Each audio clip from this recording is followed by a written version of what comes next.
Hi, I'm Dave, and I'm an alcoholic. Here's what I'd like to share with you today. When I was growing up, I had quite a bit of difficulty with my family. My three siblings were very nasty people, and I had a lot of resentments where they were concerned. I also had tremendous resentment against my alcoholic father. Somehow, when he got drunk, it was my responsibility to babysit him so nothing bad would happen. I hated this, and I felt like I was being unfairly singled out. When I did my fourth step, I addressed these resentments, and I was surprised by the results.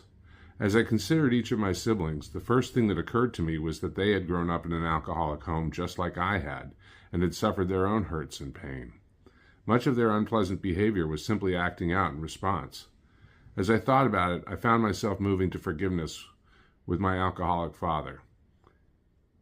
It was more difficult, but as a recovering alcoholic myself, I feel a lot of compassion for my dad. I'm sure he didn't want to be an alcoholic any more than I did. It was tough growing up with him, and there's a lot to forgive. He got sober when I was in college. I was happy for him at the time, but because I was no longer living at home, it didn't affect me too much. However, it did serve as a vital example of how recovery can work, that it does work.